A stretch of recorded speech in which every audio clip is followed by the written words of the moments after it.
I'm David Ellenstein. I'm the artistic director of the North Coast Repertory Theater, and it's my pleasure to be speaking with you today. We're in Solana Beach. We're a 194-seat theater, and I've been here for, I'm coming up on 18 years. It's hard to believe, but we put on live plays. I'm sure many of you have come to North Coast Rep, and if you haven't, I hope you've attended live theater other places, because that's what I'm going to talk about today. And before I even get into what I wanted to talk with you about, there's a real irony to this conversation today, because I'm coming to you over an electronic medium. And everything I'm going to talk to you about is the benefits of coming to live theater. So unfortunately, what you're experiencing from me right now is not what I'm going to be talking about. You have to suspend your disbelief a little bit and go with me. And imagine that what we're talking about and what we're doing is happening live in the room, in the moment that we're doing it. And speaking of the moment, the greatest dramatist, arguably, in the history of our world is William Shakespeare. And Mr. Shakespeare uses a word a lot in his plays. And the reason he uses the word a lot is the power that it contains. And that word is now. Now, meaning this moment, meaning as it occurs. Now is the winter of our discontent. Now entertain conjecture of a time. Now is the very witching hour. Now might I drink hot blood. The now of bringing it to this moment for the actor, for the audience, for what happens between the two. And that's where the power of live theater goes beyond anything that can happen electronically, and why it's, according to most people, and I agree, the most intimate of art forms, in that we are all sharing the same breath. We are creating these stories about humanity in the moment. We're all sitting together and sharing an experience that transcends the moment. So theater occurs in 3 times simultaneously. Theater is influenced and affected by the time in which the playwright has set the play. So I'm going to use as an example the play Julius Caesar. Julius Caesar takes place in ancient Rome. So the play is influenced by the fact that we have set the play in ancient Rome, and it has to take into account that setting and all of the influences that were upon ancient Rome. So that's the first time it takes place in. The second time it takes place in is Elizabethan England, when Shakespeare wrote the play. Because Shakespeare was influenced by what he knew about ancient Rome. He was influenced by the time in which he lived, Queen Elizabeth being the queen, the plague still happening in Europe, the way that he saw the world and what he wanted to say about the world through his expression of ancient Rome. So that's the second time that this play takes place in. And the third time that the play takes place in is now, is as we experience it in the moment as we are watching the play. Because the meaning of what Shakespeare put down, though influenced by ancient Rome and influenced by Elizabethan England, is as much, if not more, influenced by the moment in which we are living in as we watch the play. So unlike a movie that was made 25 years ago that we may have loved when it was made, we might go back and watch it, and it is exactly the same. It's the same movie. And even if it has slightly different resonances to us, it was made 25 years ago and is influenced by the time in which it was created. Unlike the play we're watching, which is being created in the moment that we are watching it. And will never be created that way exactly again. No matter how closely they stick to the lines and the blocking and how they do it, the breath is different. The people in the audience are different. What the actors had for dinner is different. And it influences the creation of that play in the moment, which happens and then is gone. It's ephemeral. It happens in the moment. And that's why it's so exciting and so powerful. So there is the relationship that happens between a live audience and an actor on stage. That's why each performance is different. That's why though the essence of what an audience gets from the actor is going to be essentially the same. If you come to a play on 2 different nights, it's going to feel a little bit different, no matter them saying the same lines and doing the same blocking. And that's because of the now. And why I have been such a proponent of live theater, and why I so prefer doing it to any other kind of theatrical art, movies or TV, even though they pay a lot more money. The theater is a place where the audience and the artists come together to create the experience. And that experience starts before you come to the play as you anticipate it. It certainly happens as you experience the play. And then if the play was good, as you know, if you're a playgoer, it lives on with you long after that, as you discuss with your friends what you saw, as you think about the way the play has influenced you and hopefully changed your thinking in some way, or your perspective, or you've laughed so much that you haven't laughed since, and it's been a release. It's quickened your blood. It's made you think faster. It's made you understand something in a way you hadn't understood it before, or brought back a memory of your own to be rethought or re-experienced in a new way. So it makes us more alive in that way. That's the best way I can put it, is the theater makes you more alive. So we're here talking about healthy aging. I can't think of a healthier way to age than to be more alive, to be quickened, to have your thought process awakened, to have your emotions awakened by a theatrical experience. And for me, it may happen in a movie, but not in the same way as in a play. So, yeah. There are studies have been done, scientific studies, that when you're watching a play, if the play is effective, the audience's collective heartbeat tends to sync up. In other words, we all kind of get on the same page. The breathing patterns in the audience tend to sync up.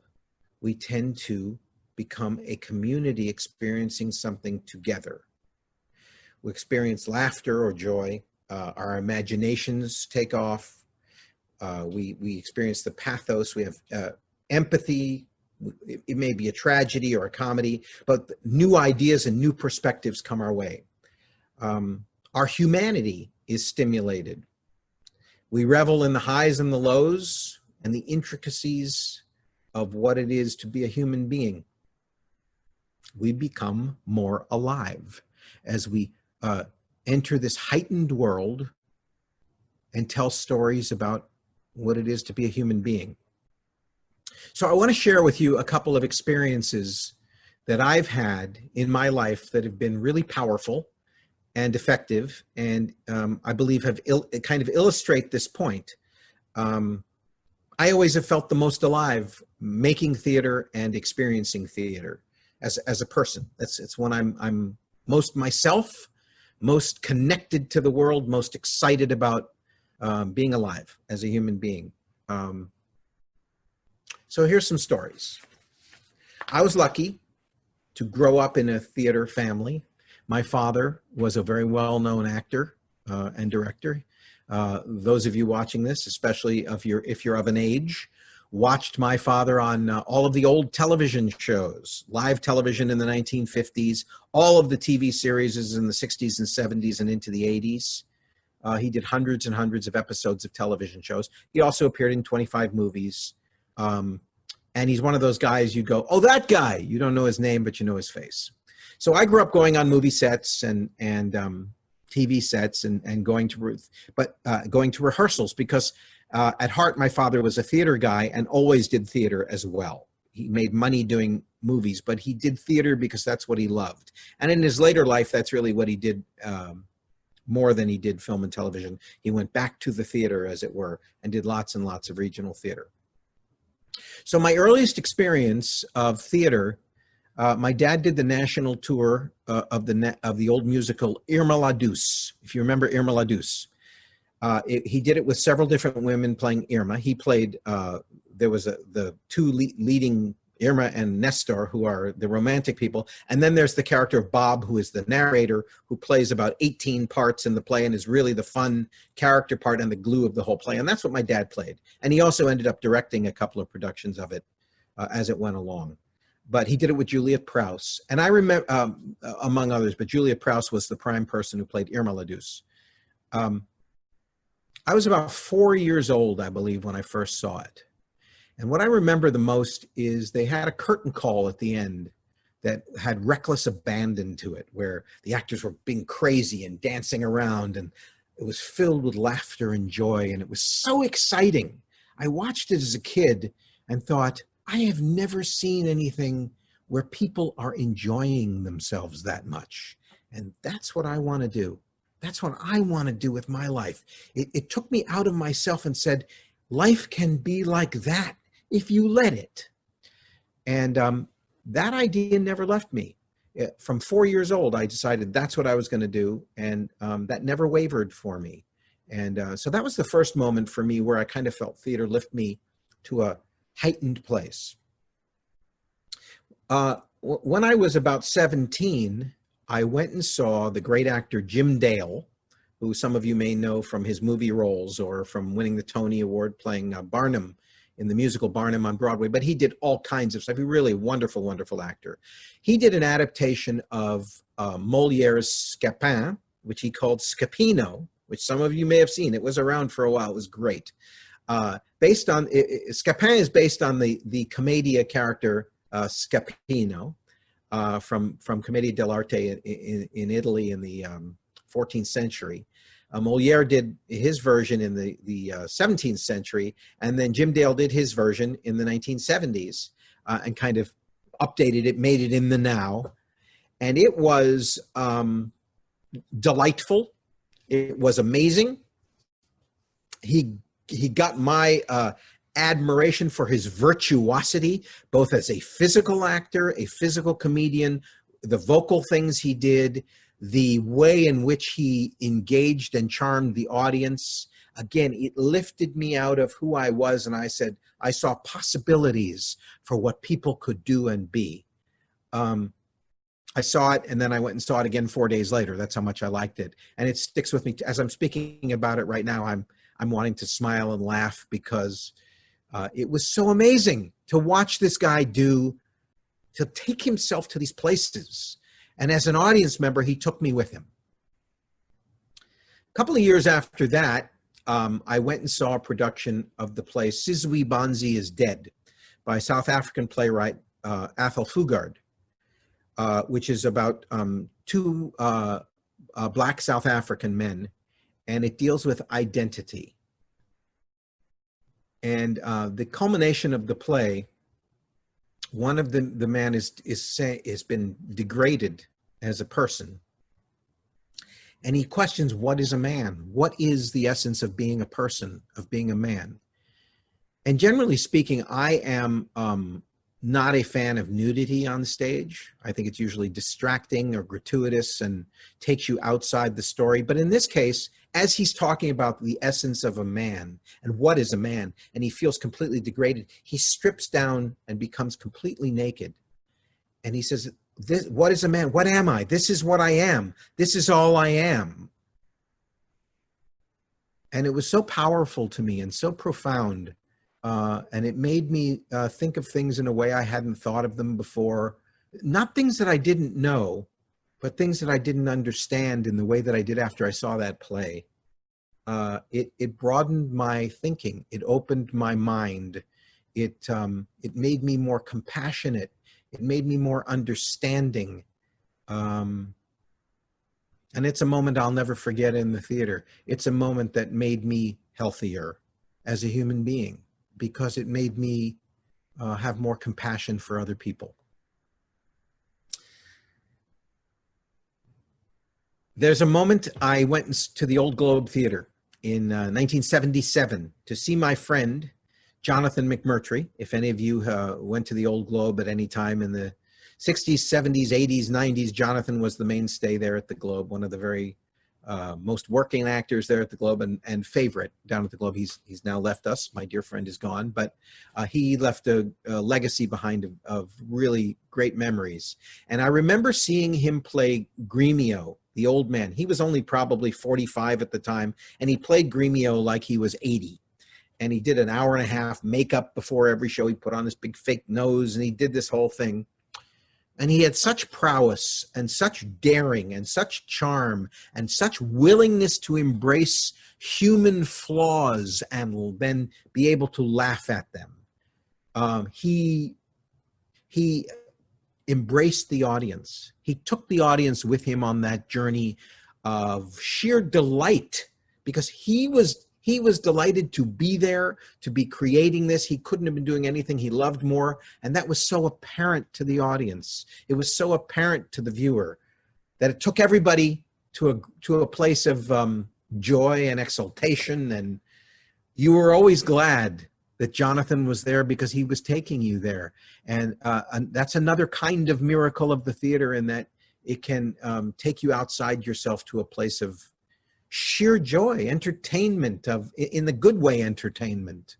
And I'm juxtaposing that one with Sizwe Banzi, because it's such a broad spectrum that the theater can cover, from the most serious things we want to contemplate to the most frivolous and fun things that we can enjoy. I then saw a couple of years later my father again. My father, who was born in New Jersey, the son of the mayor of Newark, a city guy, not a physical person, not an athlete in any way. He played Alfred Doolittle in George Bernard Shaw's Pygmalion. Alfred Doolittle, the dustman, the father of Eliza Doolittle. And he talked with a heavy Cockney accent. I'm doing it badly here. My daughter Eliza, I'm doing it badly. Sorry, I didn't work on that. I would if I was playing the part. But he so transformed himself, both in how he spoke, in how he moved. Suddenly he became this physical person, and in the way he thought, because my father was pretty intellectual. He was a city guy, and Alfred Doolittle is anything but a city guy. He thinks like the common physical guy that he was. And I found myself watching and literally forgetting that it was my father that I was watching. So the commitment to watch an actor transform that way, the power of the art, the power of the art of the performer can transform you and lift you out of yourself. And I keep coming back to that, because I think that's what the theater does better than anything else, is it takes us out of ourselves, so we see humanity in a broader way. And that happened there. My most profound experience as a performer was when I got to play Hamlet. I got to play Hamlet on 3 different occasions. Not only is it amazing literature, not only did it require me to invest myself in the role and in the play in a more complete way than I ever had before. It also contained so much about the human condition, because Hamlet considers and deals with so many of the vital things that human beings have to deal with in life, that it really created a window for me to become who I really am, to discover who I really am, to broaden who I really am as not just an artist, but as a person. Somebody, again, smarter than me said, if you understand Shakespeare and you're able to read Shakespeare and really understand it, you don't need to understand anything else, because everything about the world and people is in it. And I kind of feel the same way. The ideas are so broad and so big that if you let yourself go there, you understand the world. You understand people in a really human way. And I found that with Hamlet. And to this day, I'm lucky enough, I've gotten to work on 7 different productions of Hamlet. 3, I played Hamlet. I directed it twice, and then I was in it 2 other ways as smaller roles. But I could do that play three more times in my life and not be tired of it. There's just so much in it. And again, I come back to the now. Every age that you approach that play with, or any play really, but really a play that's got that much meat in it, the now of it changes, because you are a different person. You are living in a world that's different. and what you discover and what you bring to it has changed. And there's so much there that I would love to filter it through now again and re-experience it one more time. So the last little personal experience I want to talk about is the last acting I did. I don't act so much anymore. I'm too busy directing and being an artistic director, so I only act every few years now. The last acting I did was a play called A Walk in the Woods by Lee Blessing. It's a two-character play about a American diplomat and a Russian diplomat, and I played the Russian diplomat, Andrei Botvinnik. And my work has changed as I've gotten older. I bring myself more easily to what I do.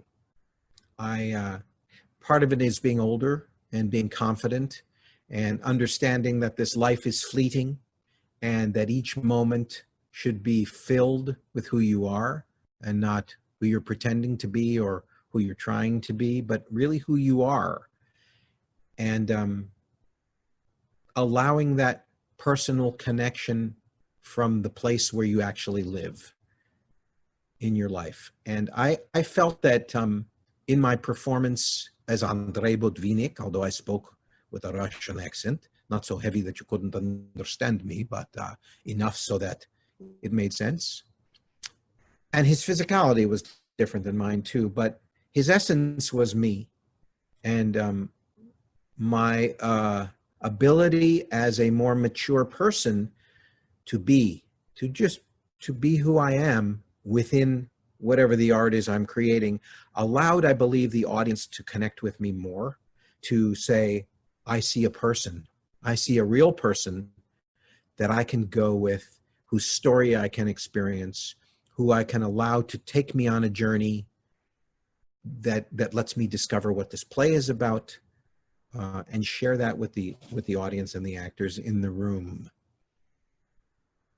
So I feel like my work has gotten there, and I hope it's going to get better and better and better. If I don't know how much more acting I'm going to do, I'll do a little bit more, but I hope I continue down that road, because it's so much about the personal connection we make, not just with the other actor on stage, but that we allow the audience in to see.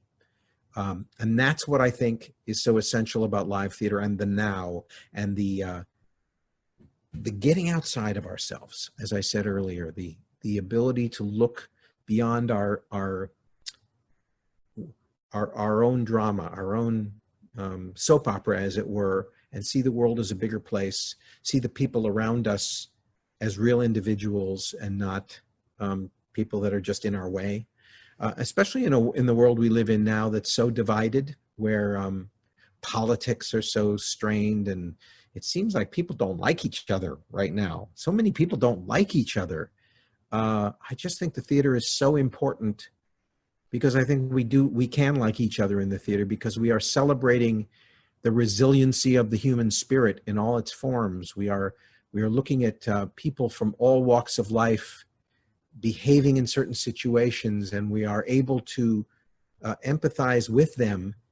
And I think that's really healthy. And since this conference is about healthy aging, I think it's really healthy to get outside yourself, see other people, open your mind to new things, continually open your mind to new things. And I think that's what the theater does. It allows the audience to share a different life experience than their own. And that can only be good. So I'm seeing if I'm missing anything. I took a few notes here. Yeah, George Bernard Shaw said that the theater is life heightened to the special optic of the stage. And I think that's a very apt way of putting it.